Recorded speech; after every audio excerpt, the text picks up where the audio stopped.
Bonjour à toutes, bonjour à tous. Donc aujourd'hui, 12 septembre, j'ai encore la pêche, on va dire, pour faire une vidéo qui va traiter d'un sujet qui n'est pas simple sur le papier en tout cas, que j'aimerais partager avec vous dans le cadre d'ailleurs de nos activités Gaia Humana, donc pour le développement impersonnel. Donc Gaia Humana d'ailleurs, gaiahumana.com pour aller plus loin après sur les sujets que je traite sur ces vidéos. Donc le sujet que j'aimerais aborder aujourd'hui, c'est la conscience collective. C'est un sujet très important. En quoi la conscience collective nous influence, nous impacte, et en quoi aussi nous l'impactons et nous imprégnons la conscience collective. Et tout ça aussi de cette conscience collective et de notre rapport à la conscience collective dépendent aussi une certaine responsabilité existentielle de chacun, pouvoir imprégner la conscience collective de certains types de pensées plutôt que tel autre, de certains types d'actions, de certains types de sentiments. On a une grande responsabilité, je pense, mais il n'y a pas que moi qui le pense. Je pense que si chacun voit ce qu'il apporte au quotidien pour le tout collectif, évidemment, on a une responsabilité pour apporter des choses plus ou moins bienveillantes, bienheureuses, etc. Voilà. Donc, pour aborder ce sujet, il y a un scientifique, un chercheur qui s'appelle Rupert Sheldrake qui parle des champs morphiques ou morphogénétiques ou morphogéniques. Et en tout cas, tout ça fait le lien avec le champ quantique. On serait donc dans un immense champ quantique qui est finalement sera un tout unifié dans lequel tout serait inclus et dont nous mouvons au sein de ce champ et nous avons des rapports avec ce champ. Et donc c'est ce que nous allons imaginer, discuter un petit peu ensemble. Donc il y a par exemple un ouvrage qui s'appelle Le centième singe, qui montre le rapport au champ morphique. Alors le centième singe, en quelques mots, ce sont des scientifiques qui faisaient des expériences avec des singes dans une île près de Sumatra il y a quelques années, et ils ont appris aux singes à faire quelque chose qu'ils n'avaient jamais fait, que la race des singes n'avait jamais fait, c'était de nettoyer des patates douces en l'occurrence, qui étaient pleines de terre. Ils leur ont montré comment les nettoyer dans l'eau pour les manger. Ils ont montré ça à un singe, ils ont expliqué, enfin bon, bref, ils ont montré, il a répété le mouvement, il a deuxième singe, troisième singe, etc. Un certain nombre de singes donc a appris à intégrer ça, et au bout a priori, vers le centième singe, ils se sont aperçus que dans d'autres îles qui n'avaient pas de rapport avec cette île physique, il n'y avait aucun singe qui était parti physiquement de l'île de ceux qui avaient appris en tout cas, eh bien dans d'autres îles du monde, peu à peu, ils ont vu des singes reproduire ce mouvement naturellement, instinctivement. Donc cette idée illustre qu'il y a un champ psychique collectif dans lequel que l'on peut nourrir comme ces singes qui ont appris, quelque part à un autre moment, un autre endroit, d'autres singes ont pu capter dans le plan psychique ce savoir-faire, cette pensée. Dans un autre ordre d'idées pour des humains cette fois, j'ai un lointain cousin par alliance qui, il y a quelques années, était intéressé pour créer, donc c'est quelqu'un de très inventif, qui avait créé un vélo à double pédalier, donc un pédalier normal aux jambes, pour les jambes, et puis un pédalier au guidon, c'est-à-dire un guidon qui pouvait se désolidariser. Et en côte, en fait, on pouvait, quand on appuyait en montant sur un bras ou sur l'autre, on pouvait désolidariser le guidon, et en fait, il y avait un pédalier, donc qui tournait aussi bien au guidon qu'aux jambes, et en fait, en côte, on allait beaucoup plus vite, on avait une double force qui était déployée. Il a déposé un brevet, il a été même au concours Lépine, il a gagné le concours Lépine à l'époque, mais avant cela, il avait déposé le brevet, donc il a été cherché dans les brevets internationaux et nationaux, si quelque chose comme ça existait, il n'a rien trouvé. Il n'a rien trouvé, si à part peut-être quelque chose en 1890, un brevet peut-être aux États-Unis, je crois, qui s'en rapprochait, mais rien depuis. Il dépose son brevet, et puis pendant 3 mois, il continue à déployer ses idées, et en fait, en 3 mois plus tard, il va faire une adjonction, il a modifié quelques paramètres, et il veut redéposer un nouveau brevet. Il va voir, donc, il fait l'interrogation du serveur des brevets, et en fait, il s'aperçoit qu'en 3 mois, en Australie, aux États-Unis, je crois, et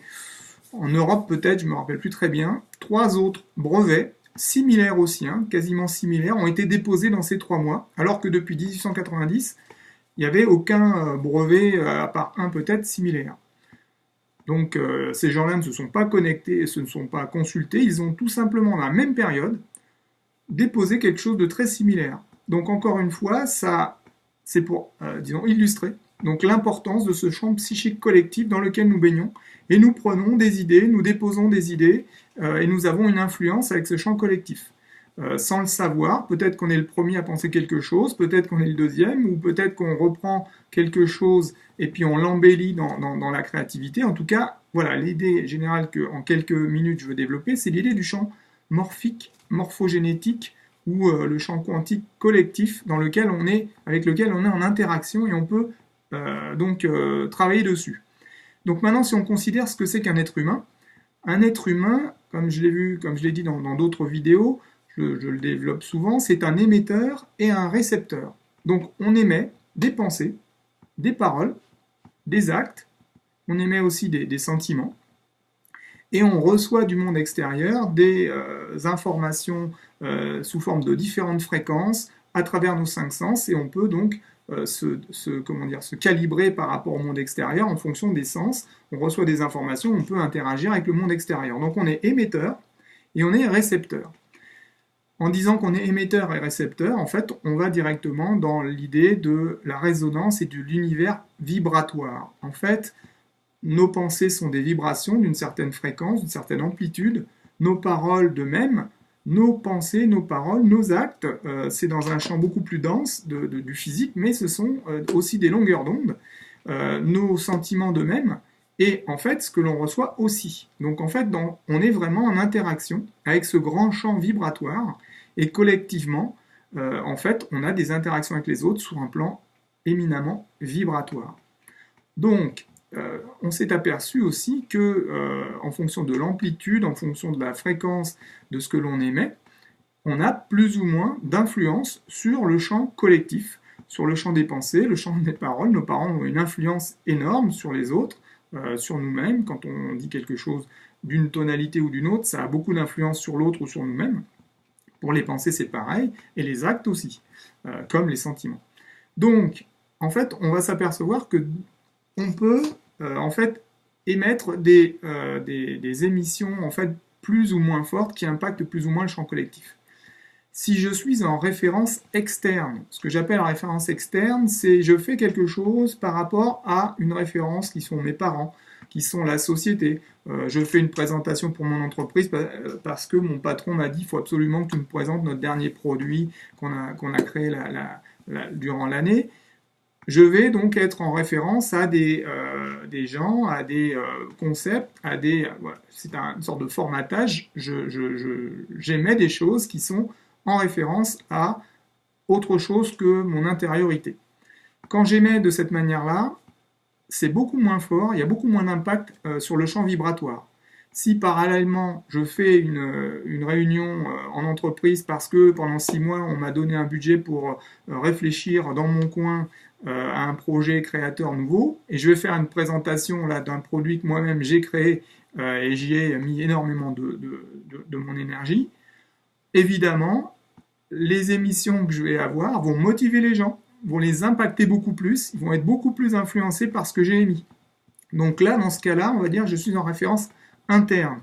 C'est-à-dire qu'en fait, donc, quand on est en référence externe, on est en comparaison avec le monde, on répète des mouvements de tradition, de culture, d'éducation, on se compare, donc on est en référence externe. Quand on est vraiment drivé de l'intérieur à un instant T, quand quelque chose que l'on émet émane vraiment de notre unicité, alors la vibration, l'impact sur le champ vibratoire est beaucoup plus important. C'est pour ça que les médias savent très bien que pour avoir beaucoup d'influence, une influence importante au niveau collectif, il faut mobiliser de nombreuses personnes, qu'elles pensent, qu'elles croient la même chose pour que cette chose-là s'imprègne de manière psychique dans le plan morphique, pour que de nombreuses personnes répètent cette pensée, cette parole, cette action. De plus en plus, ça devient une mode, ça devient une croyance collective,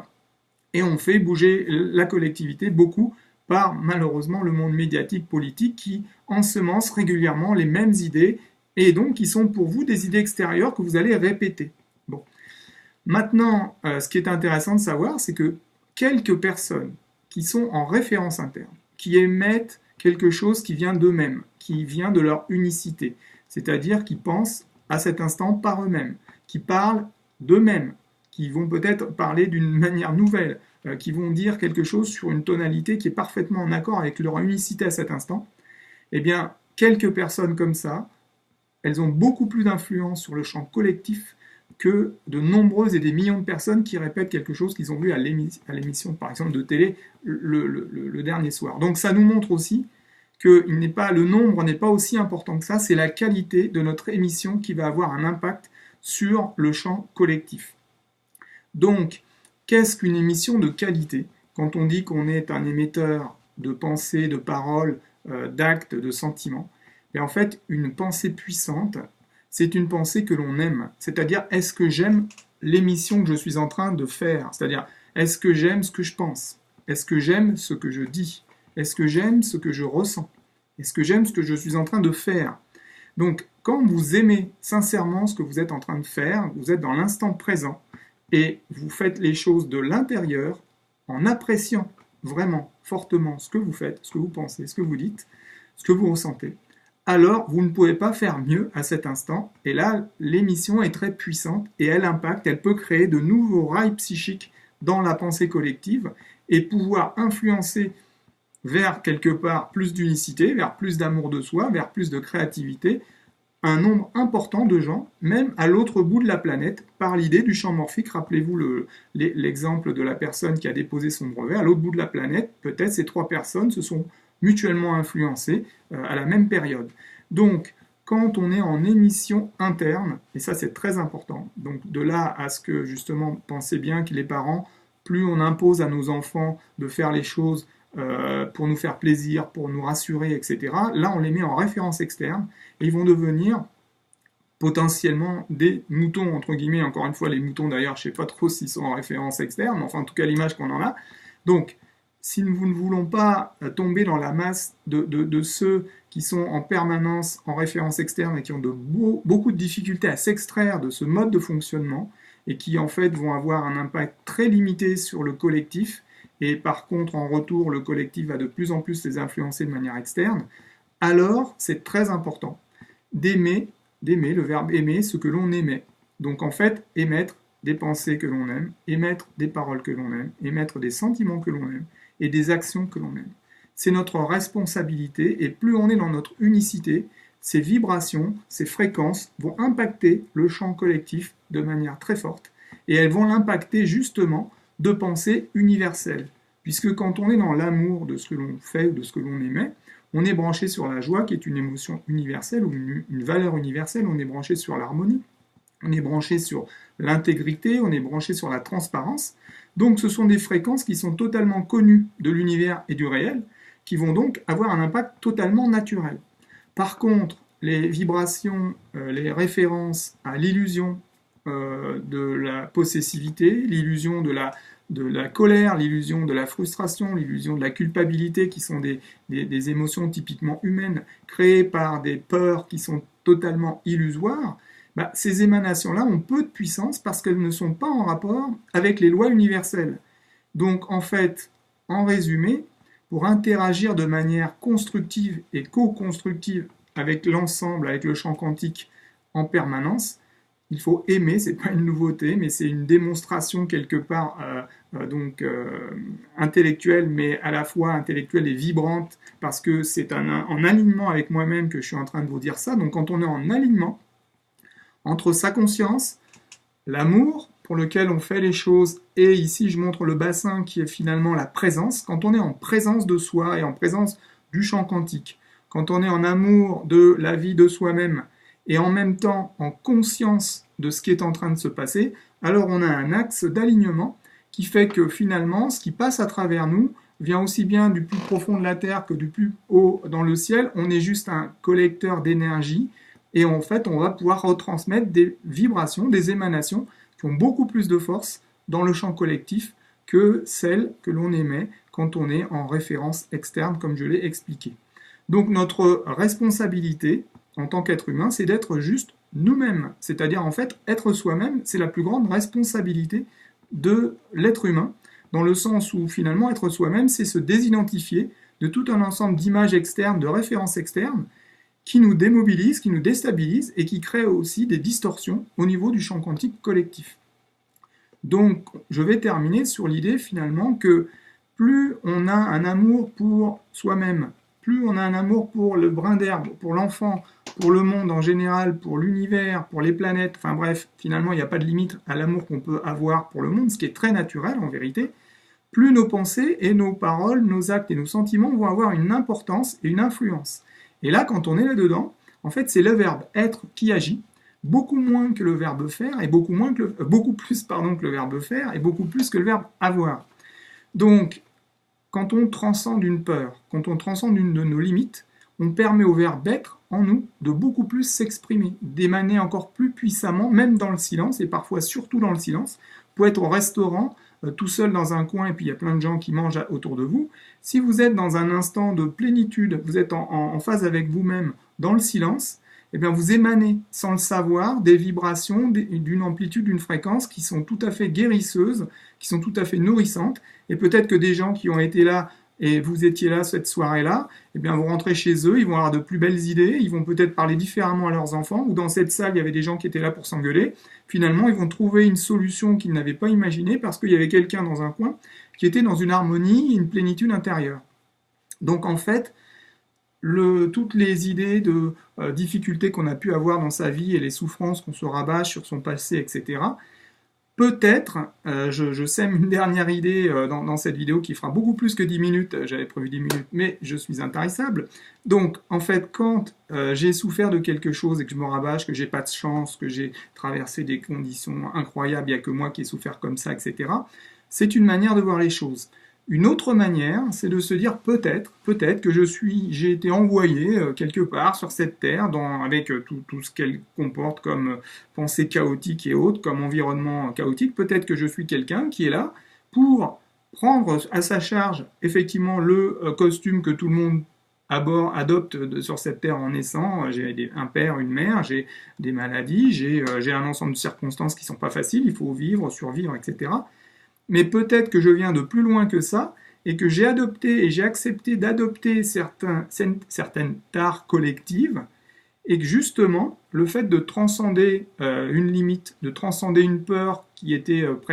présente dans ma famille, transgénérationnelle ou autre, de la transcender et de retourner les choses du côté de l'énergie et du positif, bah peut-être que je vais ouvrir une voie nouvelle par rapport à cette peur, à cette limite, sur le plan collectif, et que pour beaucoup d'autres gens qui auraient subi le même préjudice en phase, en résonance avec ce préjudice, leur voie va être ouverte, comme un peu le petit poucet qui sème des pierres, des cailloux sur le chemin, leur voie va être ouverte et va être plus facile pour transmuter, transcender cette difficulté. Donc à chaque fois que vous avez une difficulté dans la vie, qu'elle soit existentielle ou autre, imaginez, pensez, quelle est la résonance collective qu'il pourrait y avoir si je dépasse cette peur, si finalement j'arrive à transformer la peur en amour de, voilà, par exemple, peur de perdre son temps, ou aimer prendre son temps. Voilà, par exemple, peur de perdre son temps, on peut le transmuter en trouvant la manière d'aimer prendre son temps. Voilà, par exemple. Eh bien, j'en termine là-dessus. En fonction de la manière dont nous vivons chaque instant, si nous vivons un instant dans le rôle formaté que la société nous a créé dans cet instant et on est identifié à ce rôle, les fréquences, les émanations vont être faibles au niveau collectif. Et il faut de nombreuses personnes dans le rôle pour pouvoir influencer le collectif. Si je suis dans ma personne, mon ego, focalisé sur avoir quelque chose, avoir plus d'intérêt pour moi, etc.,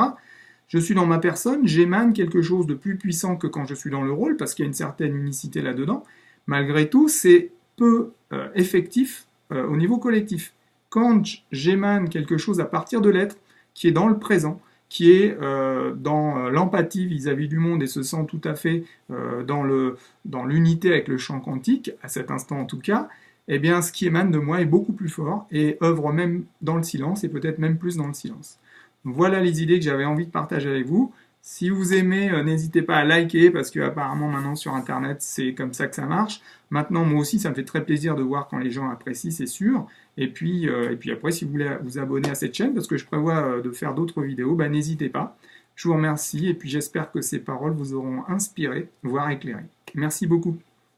de votre écoute.